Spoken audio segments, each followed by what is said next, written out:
I'm your host, Jason Tartick, and welcome to Trading Secrets. We talk all things money on this podcast, and we're teaching all the stuff we just weren't taught in the classroom.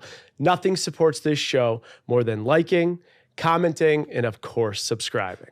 Welcome back to another episode of Trading Secrets. Today we are joined by entrepreneur, podcast host, and star of MTV Siesta Key, Juliette Porter.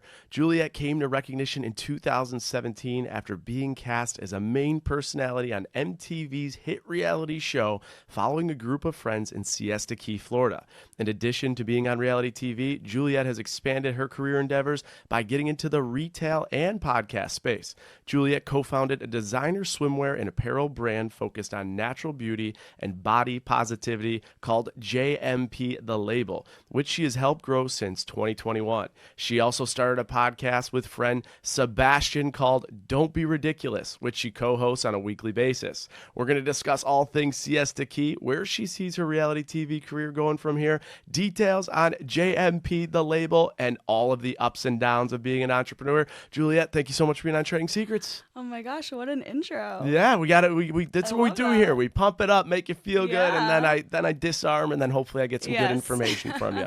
We've been trying to get you on the podcast now. I think it's been 3 years. It's been, a very long time. Tough person to track down. I'm happy to be here. I'm feeling good. How are you feeling? It's good. Luckily, I called it a little early last night, so I got my beauty sleep. I like it. All right. Well, you're here. You're killing it. Let's go back to your story. 2017, it all started, right? So you were in school at this point. Yes. And you're studying, and what I read is that you were working in hospitality. You're a bartender, and then you took a shot on reality TV. Were you doing anything full time professionally before you went into the reality show? So we filmed the pilot of Siesta Key when I was 17, so definitely not. Then I went to Florida State University, and I think I was 19 when they called me and said they were picking up the show.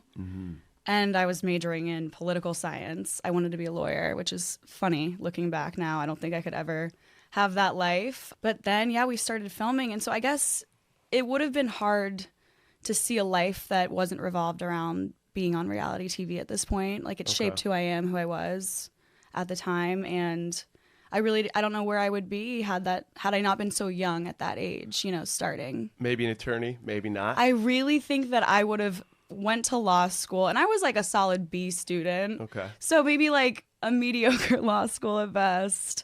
And I just don't see like that's not really who I was at my core and who I am now. And I think, what a blessing it was to have this opportunity thrown on me. It's pretty wild. I went in reality TV at 29. A lot of our guests go in their 20s or 30s. Yeah. To think about 17 starting is mayhem. How did you work the business side of it? Like, when you guys had 5 seasons. Yeah. First season starts. You're supposed to get paid. Who's negotiating for you? How do you figure that out at 17, 19 years old? So we had the director of Siesta Key is a good friend of mine. He kind of set us up because he knew we were kids. And he found us a talent manager, lawyer who worked with a lot of the MTV cast. Like, my manager is also Snooki's manager, so it's like an MTV family thing. So that was nice. He negotiated our contracts. It starts out pretty low pay. I think across the board. I mean, I don't know. At least from my experience, most first season shows are like $20,000 a season. Yeah. I was getting $1,500 an episode. If that, honestly. I've heard a lot less than that, too. Yeah, I think we got lucky from what I've heard. But 20 grand for a season at 18 is pretty damn good.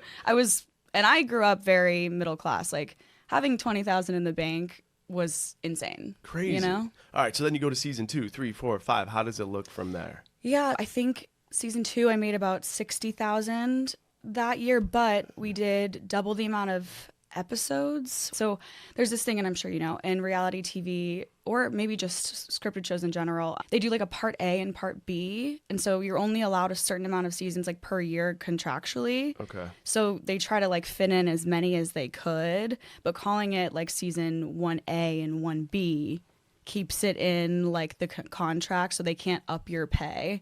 So I did, double the amount of work season 2. I actually did not know this. Really? That's great. So Yeah. they'll keep it in one season. And they call it like part 1, part 2, part A, part B. Because if it was another season, you can't call it season 3 because then that's a new contract. Yeah. Interesting. Okay, you learn something new every day. Yeah. So that's like 60, and I mean that's damn good money at like 20. Yeah, I mean, and then from there it just keeps going up like double, triple. And now I'm a billionaire. You're a billionaire from Siesta Key. Yep. All right, what was the best payday from Siesta Key? Looking back on it. Okay. So you're like so hesitant. You're like, should I? Yeah, I'm like, this is actually fun talking about money. What's that? I know, tequila shot. I would we would love have got a the drink answer. right now. Quick intermission. We're gonna get wasted. No, so I was narrating the show. Okay. And for people that don't know what that means, what does that mean? I was literally narrating. I voice over. For example, it would be like, I didn't know how I felt about their relationship, but looking back now, and that would be like me talking over a scene. Okay. Narrating. Yeah. So I would narrate it, and we would all have to get paid for the sake of fairness the same episodically. And I tried to, fight it because I was sort of the main character. I just don't want to sound like a douche. You don't have to be a little humble brag. So what I would do was I would negotiate my narration fee to be like huge. Got it. Right. So I got, I don't know, something like I would get $120,000 for narration. Wow. And that would be about, I think, total maybe 5 hours of work. Damn. So that's a good little workaround. Yeah, so that was what we would do. I think that's a good, like, for anyone that's listening, in any contract, anywhere, there's always an angle to, like, carve something out for yourself. Right. Even if you're in a situation where everyone's going to be paid the same. There's always a way to do that. Yeah. All right, so season 5 wraps, and at this point, you're 24, 23? I think it was 25, 24, or 25. Okay, yeah, this is 2022. Yeah. Let's go back. So you've been in this game for 2017. You've had relationships publicly. You've had breakups publicly. Yeah. You've had entrepreneurial activity. You've had just, social media. So you've kind of touched it all. And it's been 3-5 years. It's going to be 8 years. 8 years going on 9. What has been, let's go 3 components. What has been the biggest struggle in your personal life from this type of business? I'm going to do personal, professional, and financial. But personally, with all the noise, what's been the biggest struggle? Personal life, I would say managing relationships within filming a show is difficult because there's always, it's a show based off drama and conflict.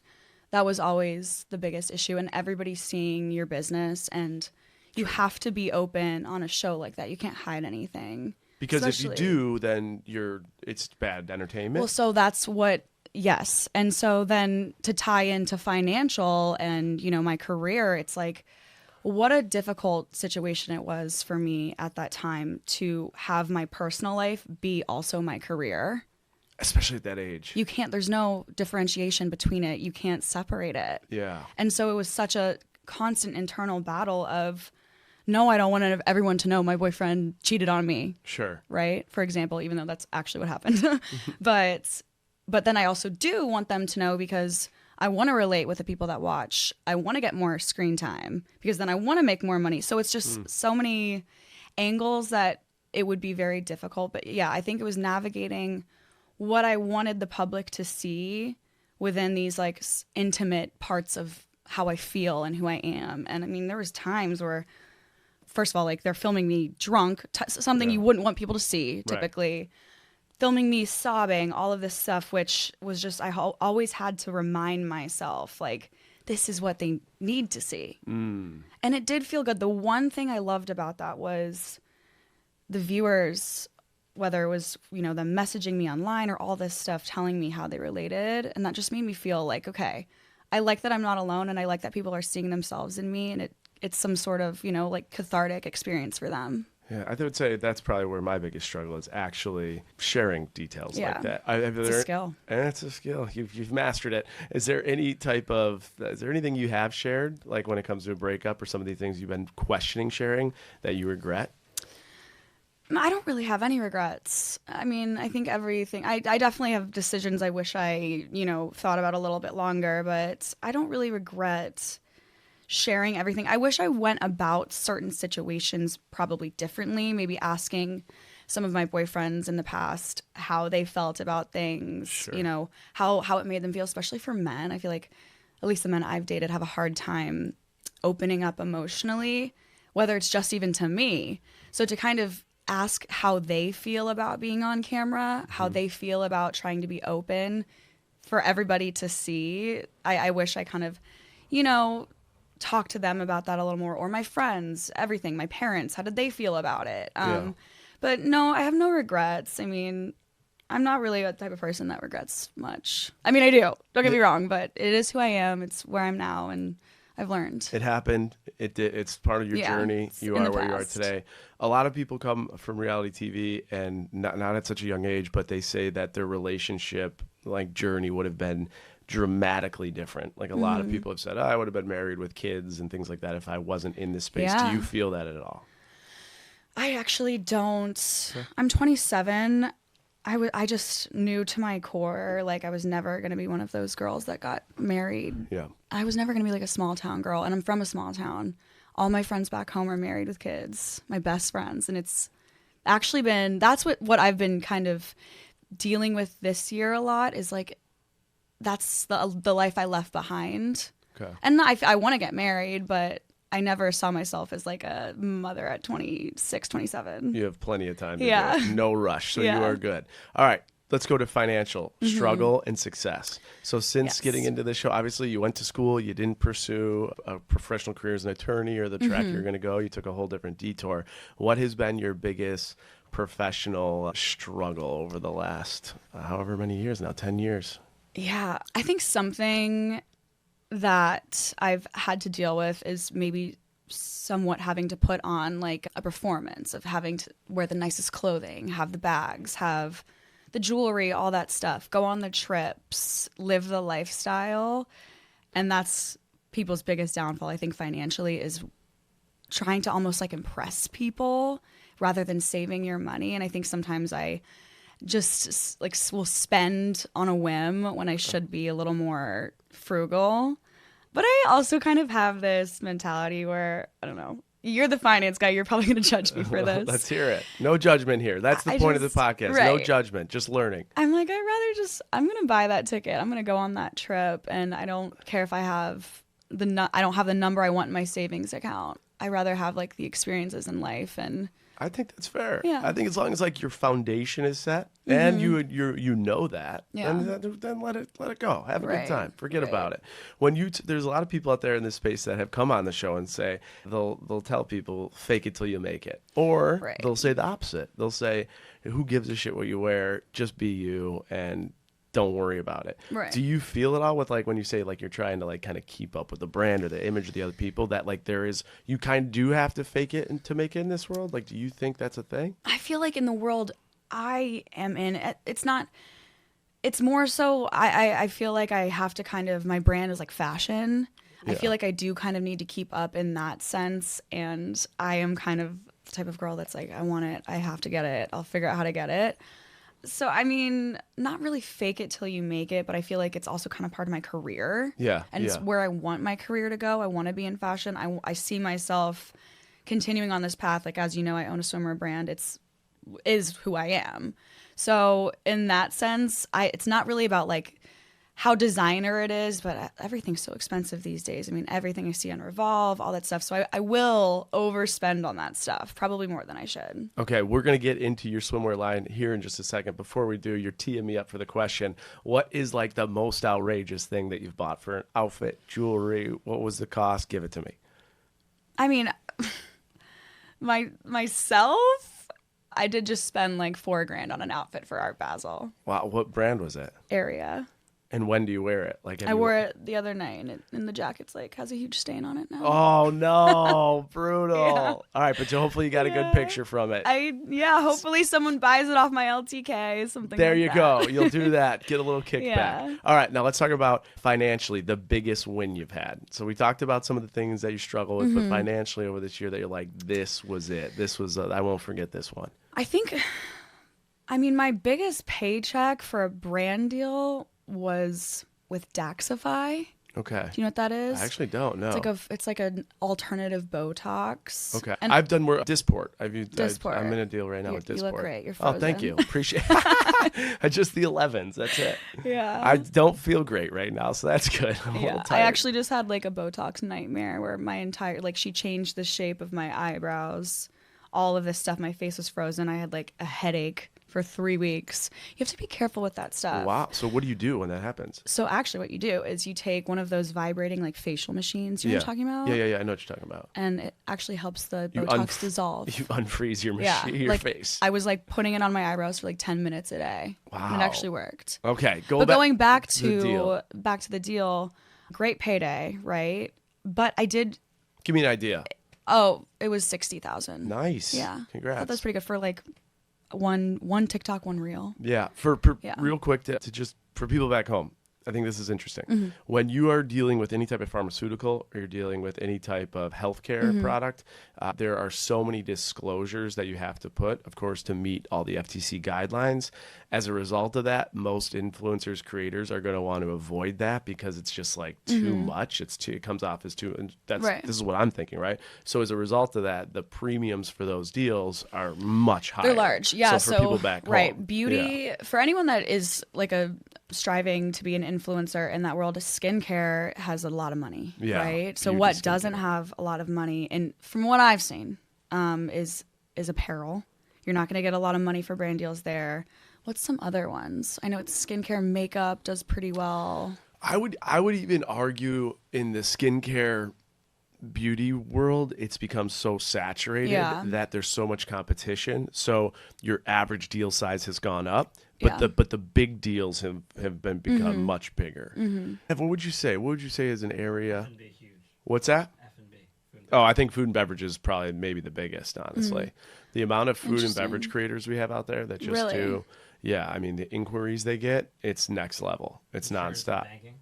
Insurance and banking, I think, is pretty good. I'd say finance is pretty good because as someone who does business creator, what happens is your deal volume goes down, but the length of your deals become longer and become much more significant because they really have to find someone that's credible that also has engagement. So that's what's like a big brand that's doing a lot of deals right now, you would say? Like Capital One, yes, TurboTax. Yeah. All right, so we hit financial, we hit personal. Let's go to professional. So what has been? Let's start on a high note. What's been your marquee, your trophy case professionally? Or like, this is it. This is what I'm most proud of. I did my first swim week show in 2022 for my brand. I think why it felt so large professionally was because it was almost like a tangible win. Like you have the actual show. You're in the show, you have the audience. It's because my business is D2C. It's all online. So I don't get to, really feel the effects of the success as much. I see the numbers and all that stuff. But when I had that actual swim week show here in Miami, it was like, it was all in front of me. I could see it. Yeah. And it felt real. And I feel like that was definitely however, it was so much work and it felt very quick. And I was very anxious at the time because as a business owner, I struggle with, what's the term for, you don't know if like you deserve it? Like imposter syndrome? Imposter syndrome. Okay. Yeah. So it felt, I think at the time, I'm like walking down the runway and it was all these pieces that I created with my own brand. And I was like, oh my God, like, is this real life?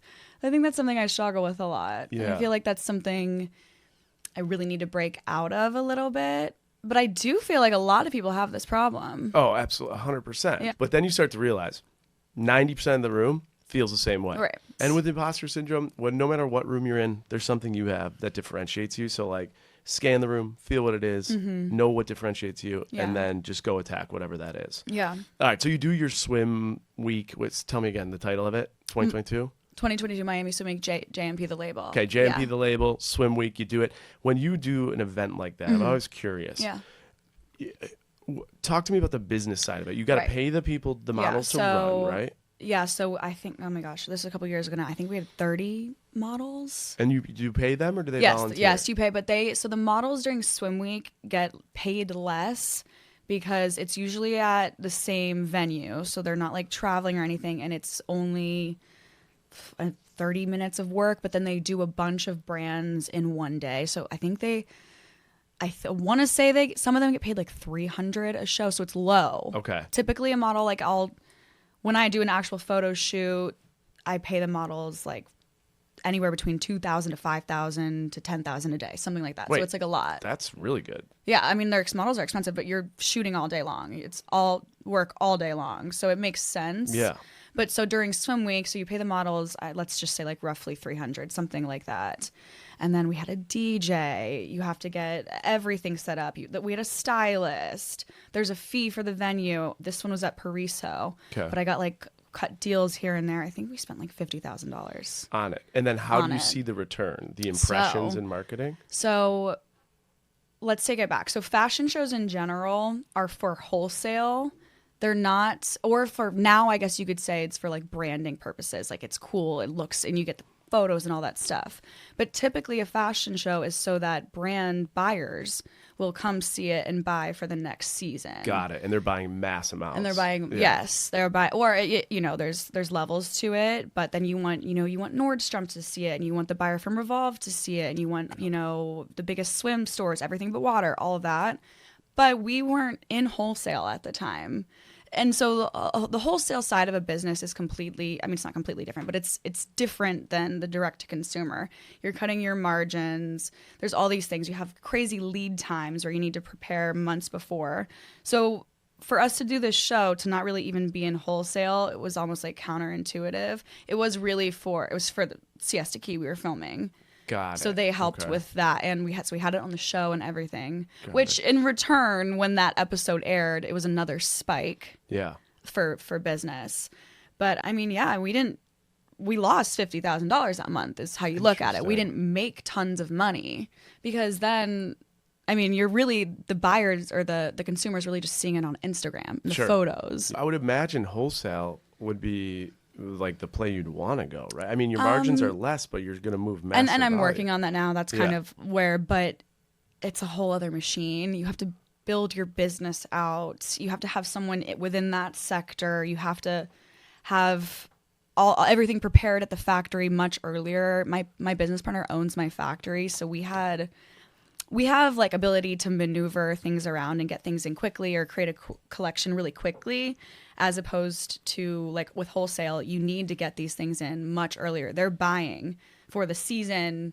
in 9 months, because it's much more prepared and there's so many more cooks in the kitchen rather than just I create something and I sell it to the consumer, It's like there's all these other people involved. Okay, we're going to get into the business of JMP. Before we do, reality TV in your future? I can't say. That means yes. No, don't make me break my NDA. You're I'm just kidding. All right, well, let me ask you this. Have you filmed something or no? You don't have to say what. Just have you filmed or are you considered? You have. I don't know. I hope I don't get in trouble for that. I don't want you to get in trouble. It is, well, let's just leave it at that. We're just going to leave it at that.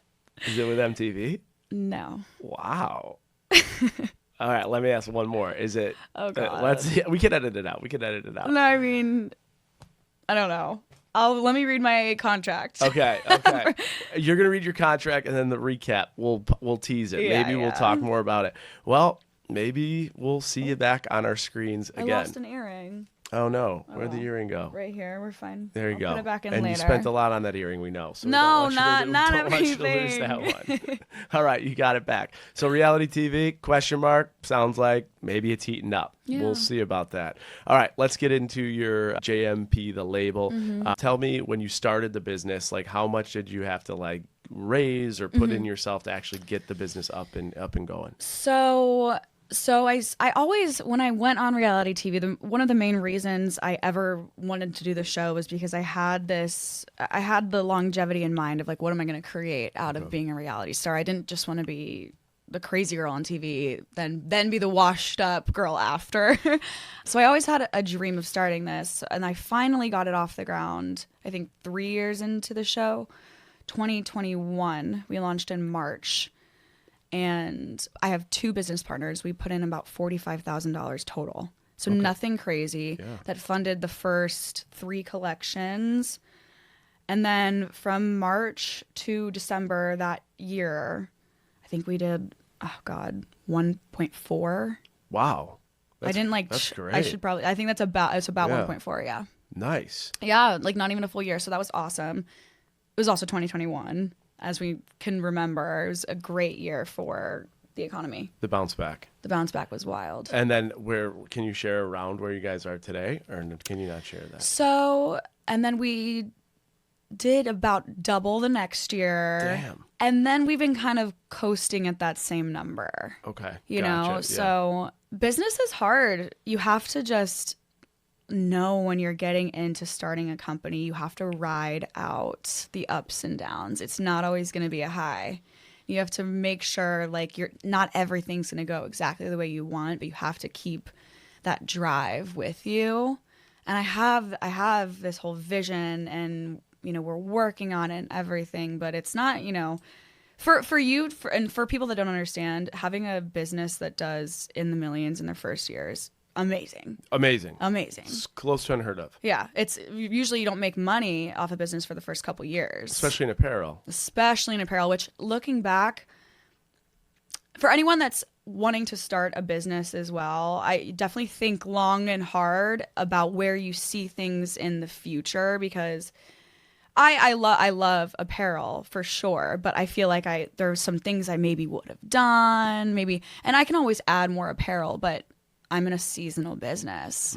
So I always have to account for that.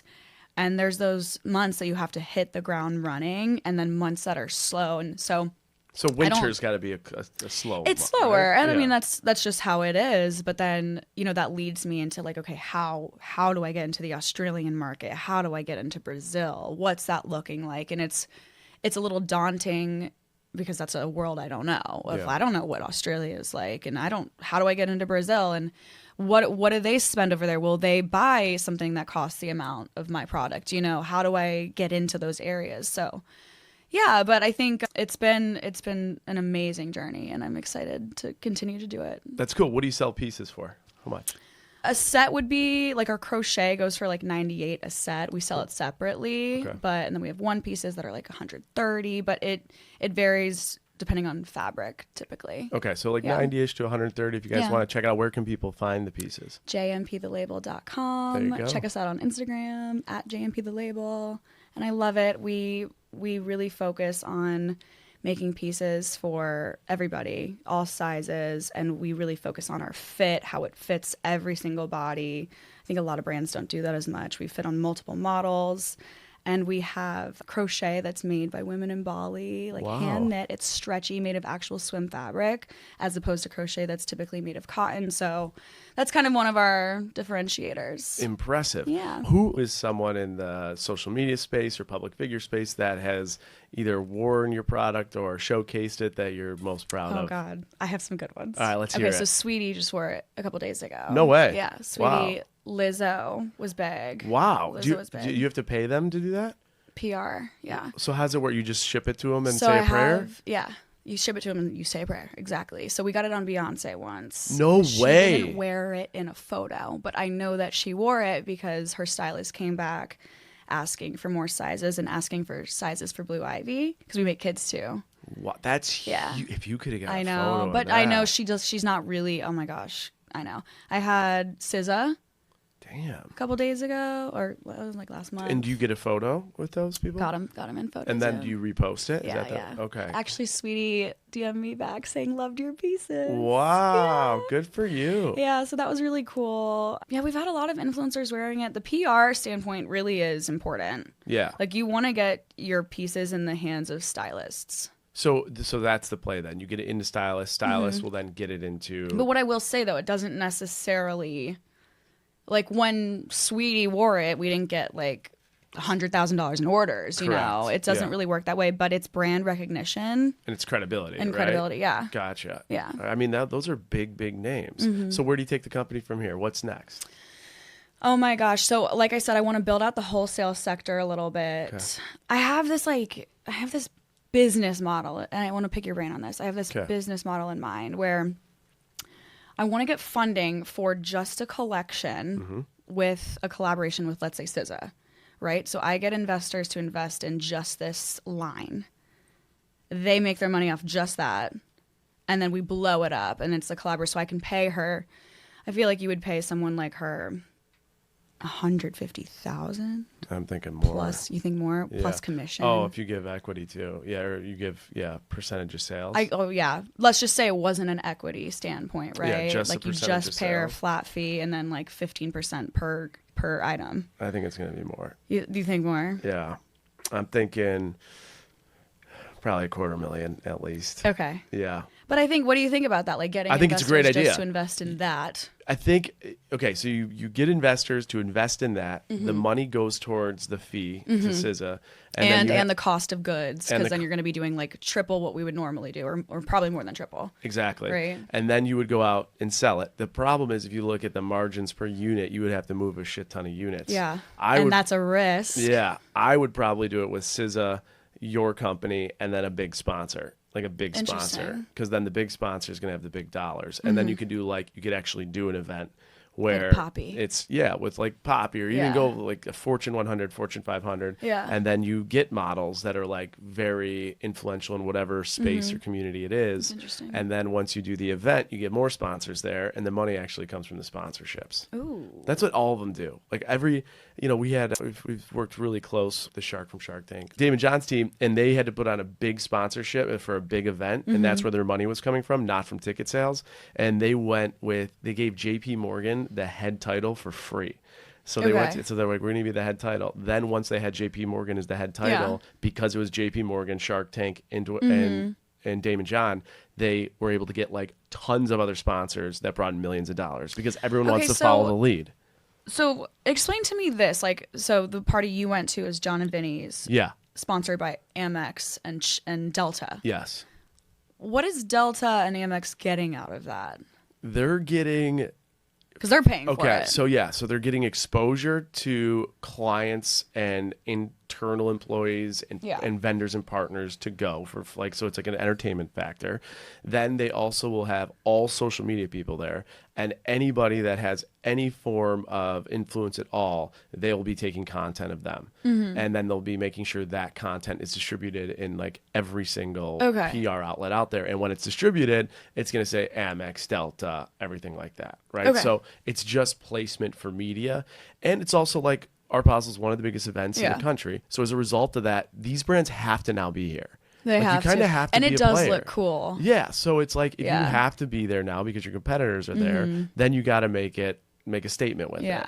And then it's like every event has like a certain level of like, I don't know what and guys, it is tough out here for the events. What do you mean? You have to be like the coolest event. There's so many that the competition, you need to be like, you have to have the best DJ or like, you know. For the people putting the events together. Yeah. Oh, we went to a Chance the Rapper event. He performed for 3 songs for 9 minutes and left. That's insane. So that whole event, they built it around Chance the Rapper is going to be there. Chance the Rapper, 9 minutes off. Everyone was like, "What the hell? Yeah, that's what we got." And I was thinking about it takes us an hour to get there. Like, remember Arizona? That's a good one. Which one? Oh, The Super Bowl one. For Drake? Yeah, we went to a Drake event. Oh, yeah. Only 2,500 people were there. Drake put on a private concert. Yeah. That was insane. Okay, so I went to the Beyonce concert in Dubai. Were you there in Dubai? Yeah, Dubai. Yeah. That was insane, though. Yeah. She actually performed. You were there? Yeah. Oh, wow. There was so many people there. Yeah. I didn't know. Okay. But that was actually a real concert. I figured it would be something where she would only perform for 2 songs. She did like an entire concert. It was an unbelievable show. It was incredible. Jay-Z was up there. All the kids I know, were he was there. above me. Were you next to me? Yeah, I was going to say, that's weird. I didn't know you were there. Yeah. We were right next to each other. A lot of people were there. It was Bachelor Nation. But like not really. I saw who was there. Matt James was there. Tasha. Tasha, and then Cassie Randolph. That was it from Bachelor Nation. Oh, really? Oh, and Rachel Kirkconnell, yeah. Okay. It was a random group, though. That is random. I know, I was like, is this- am I gonna get not traffic? Bachelor, but like the other people. I was like, how did they pick people for this? Yeah. We did a whole episode on that Dubai trip. It was nuts. Insane. It was nuts. All right, Yeah. we got to wrap up here because we got places to go. You got events to go. You got to go sling your bathing suits all over. We're going to have you back on Definitely. after whatever's coming up. Sounds like right. Sounds like you might be on a show. I don't know, but we're gonna have you back on if you are. But before we do, we got to wrap up with the trading secret. So something special to you, Juliet, your experience that no one else could get from, let's say, a professor, or TikTok, or YouTube tutorial. Ooh, a lot of pressure. Only your experience, a trading secret. What can you leave the listeners with? I would say you have to do everything with the truest form of who you are. You have to stay true to what you really believe and what you feel. And with that will come success. As long as you truly believe in what you're doing and what you're saying, your life will be exactly what you want it to be. I like it. And then another one I think I'll take away, live with no regrets. Yes. And if you're feeling it and you're thinking it, maybe just say it. Yes. Something I got to work on. Yeah. All right. Well, we'll wrap up with that. Where can everyone find everything you have going on, the bathing suits? My Instagram is Juliette Porter, and my bikini brand is JMP the Label. There you go. Go check it out. Buy a bathing suit. And Juliet, we will have you back on maybe here in the future. We'll see what's going to happen. Thank you. Thanks for having me. All right.